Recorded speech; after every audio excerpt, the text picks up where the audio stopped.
São Felipe Neri, o apóstolo de Roma, o santo da alegria, padroeiro dos educadores e dos comediantes. Quem quiser outra coisa que não seja a Cristo não sabe o que quer. Quem trabalha por alguma coisa que não seja por Cristo não sabe por que trabalha. Essas são algumas frases deste incrível santo, que agora nós vamos conhecer melhor a sua história. Nasceu pouco depois do descobrimento do Brasil, no dia 22 de julho de 1515, na Itália, e um pouco antes da Reforma Protestante, que aconteceria pouco mais de 2 anos depois do seu nascimento. Sua mãe morreu quando ele ainda era muito pequeno, e seu pai, Francesco, confiou a sua educação aos frades do mosteiro de São Marcos. Na juventude, um primo muito rico lhe convidou para trabalhar com ele, e se aceitasse, Felipe ficaria como seu único herdeiro, mas ele não aceitou. Foi para Roma estudar filosofia e teologia. Ele vive em uma Europa manchada pelo renascimento do paganismo, ao ponto de haver muitos escândalos no alto clero da igreja, com bispos e cardeais vivendo uma vida dupla de sacerdotes e com amantes e filhos. Ele vive 10 anos em Roma como um católico exemplar, leigo. Sua vida de oração, jejuns, aplicação da disciplina, peregrinações, pregações, enfim, era um leigo que vivia santamente, infelizmente diferente de muitos padres, bispos e cardeais do seu tempo. Na novena de Pentecostes, no dia 31 de maio de 1544, foi o dia em que Felipe Neri entrou na 7ª morada. Ele estava na catacumba de São Sebastião e pediu os dons do Espírito Santo. Então Felipe vê uma bola de fogo vindo em sua direção, e a bola entra na sua boca e faz seu coração crescer. O coração de Felipe aumentou de tamanho ao ponto de quebrar 2 costelas. Isso foi descoberto depois da sua morte por autópsia. 2 costelas quebradas e o seu coração com uma espécie de cicatrização, que mais parecia uma cauterização de fogo. Uma marca visível corporal de uma transformação invisível e espiritual. A forma com que São Felipe Neri recebeu o Espírito Santo neste Pentecostes foi milagrosa, o chamado milagre do coração.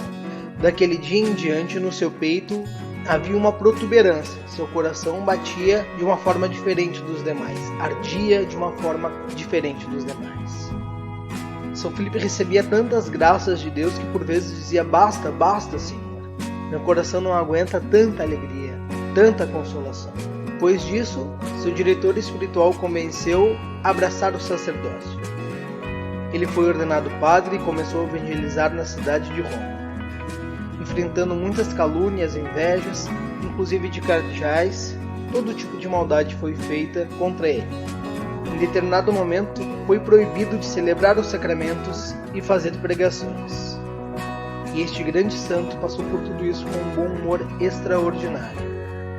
E com isso cativava as pessoas, levando-as para Deus, principalmente os jovens.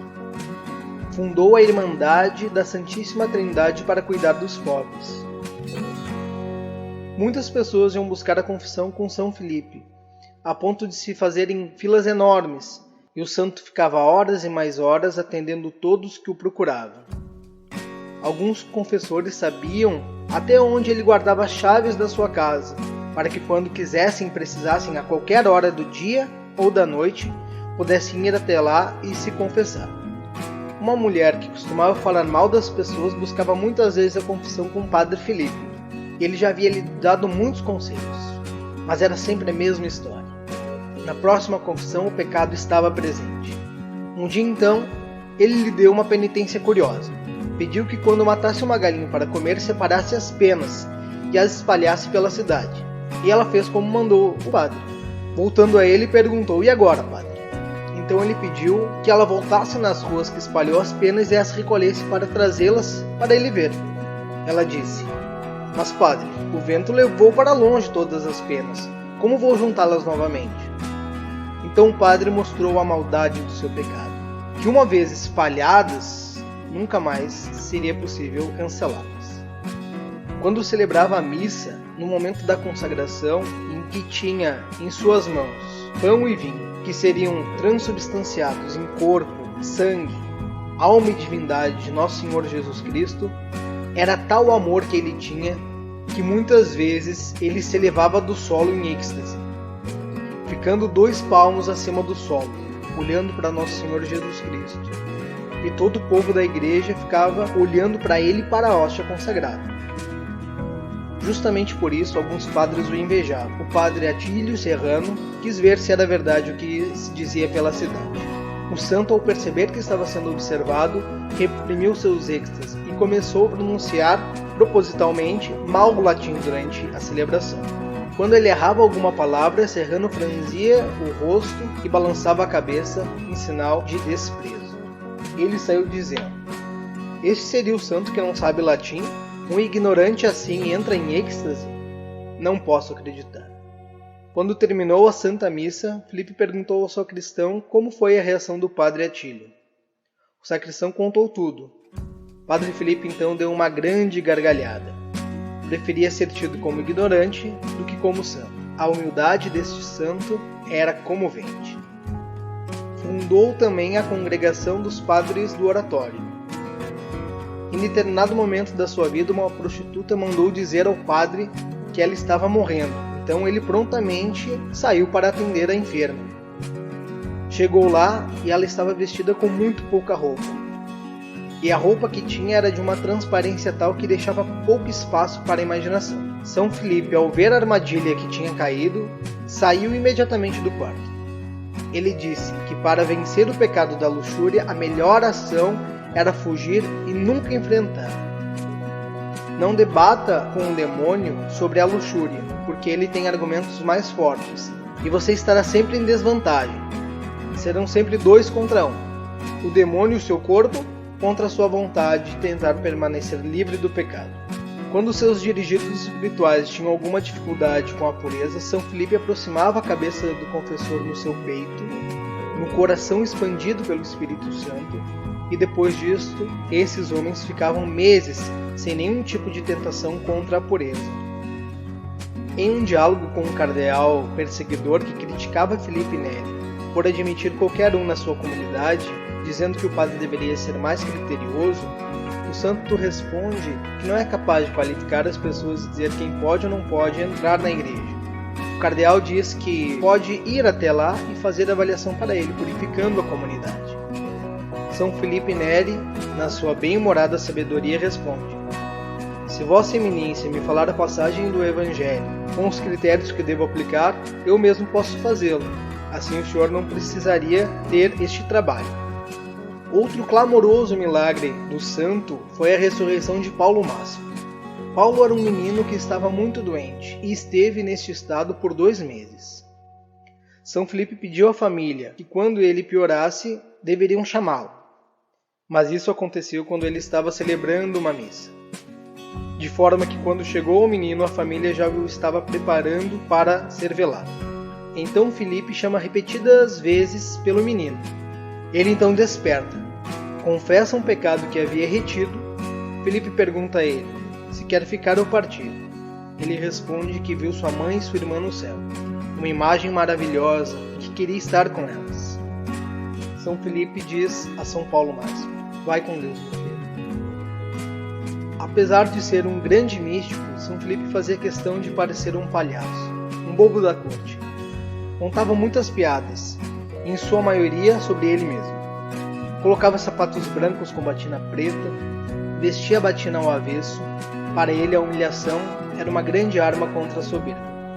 Ama ser desconhecido e tido por nada, ensinava a seus discípulos. Melhor pensar em que sou louco do que um santo. É mais divertido e menos comprometedor. São Filipe cuidava dos seus fiéis com zelo, de modo que percebeu que um homem sempre recebia a comunhão e logo já saía depressa da igreja. Um dia pediu a 2 coroinhas que o acompanhassem, cada um com uma vela acesa na mão pela rua. E foi o que fizeram. O homem ficou irritado, brigou com os meninos. até que explicaram que foi o Padre Filipe que tinha mandado que fizesse isso. Enquanto isso, o santo ficou atrás da sacristia, espiando e rindo, sem parar, da situação inusitada.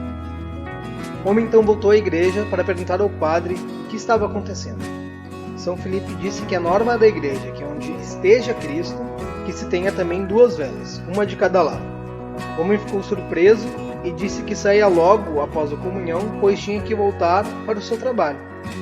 O padre orientou que saísse mais cedo de casa, para que pudesse ter pelo menos alguns minutos de intimidade com Cristo, que o tocava na comunhão. Vemos neste episódio a importância de comungarmos bem e de fazermos uma ação de graças adequada. O santo tinha o dom da cura da profecia e de ler pensamentos. Outro milagre repetido diversas vezes foi o seguinte: o Papa eventualmente tinha crise de gota. Então mandava chamar São Filipe, este o tocava e a crise passava imediatamente. Ele foi conselheiro de bispos, cardeais e papas. Um dos discípulos de São Filipe Neri se tornou papa, mas ele não se deixou seduzir pelas vaidades do mundo. 2 papas 2 vezes seguidas tentaram fazer do Padre Filipe cardeal. E o próximo papa seria, eventualmente, o papado. E a resposta dele sempre foi: eu prefiro o paraíso. Certa vez, ele aceitou um dos chapéus de cardeal colocado pelo Papa na sua cabeça. Então ele disse que aceitaria, mas não naquele momento, e sim quando estivesse pronto. E o que vocês acham que aconteceu? Nunca se tornou cardeal. Ele já sabia que não daria esse passo. Não é de admirar que o próprio Papa consultasse para os negócios mais importantes e quisesse beijar-lhe as mãos e a batina. Nos seus últimos dias, viveu uma vida mais reclusa, voltada à oração, e pediu ao Papa autorização para celebrar missa na sua capela privada. Tinha em torno de 75 anos. Ele então celebrava a missa, comungava, o coroinha apagava as velas, deixando apenas uma acesa ao lado. Fechava a cortina e o deixava. E tinha a missão dada pelo próprio São Filipe de voltar e bater em 30 minutos. Se respondesse, ótimo, abriria a cortina. Se não, deveria voltar daqui 30 minutos novamente. E assim ele ficava longos períodos na intimidade e união com Jesus Cristo. Ele dizia aos discípulos: sejam pequenos, sejam humildes. São Filipe ensinou que o verdadeiro apostolado é feito através do Espírito Santo que habita em nós e nos transforma, e não por algum tipo de autoridade ou poder humano. As pessoas que se queixavam com ele lhe diziam: meu filho, não se impaciente com a cruz, achará outra mais pesada. Os sofrimentos são a melhor escola de desprezo do mundo, e quem não se matricular nessa escola merece dó, porque é um infeliz. Aos 78 anos de idade, é abatido por uma doença na vesícula. Os médicos o examinaram, mas saíram desanimados. Não havia solução para o caso. Então os médicos estavam saindo, até que ouviram uma voz. Era a voz de São Filipe, e ele dizia: ó Senhora, ó Dulcíssima, ó Santíssima Virgem. Os médicos voltaram depressa para ver o que estava acontecendo. Ele estava elevado da cama. Quando os médicos entraram, ele voltou à sua posição normal e perguntou: mas vocês não viram a Santíssima Virgem, que me livrou de todas as dores? De fato, São Filipe levantou completamente curado e viveu mais um ano, até que faleceu no dia 26 de maio de 1595, dia de Corpus Christi, que acontece na quinta-feira seguinte ao domingo da Santíssima Trindade. Por sua vez, é o domingo seguinte ao de Pentecostes, que marcou tanto a vida do santo. E Pentecostes acontece 50 dias depois da Páscoa. Se você tiver interesse em entender melhor essa questão de datas na igreja, coloque aqui nos comentários, nós preparamos um vídeo explicando melhor. Ele foi canonizado no dia 11 de março de 1622 pelo Papa Gregório XV. E hoje podemos dizer: São Filipe Neri, rogai por nós.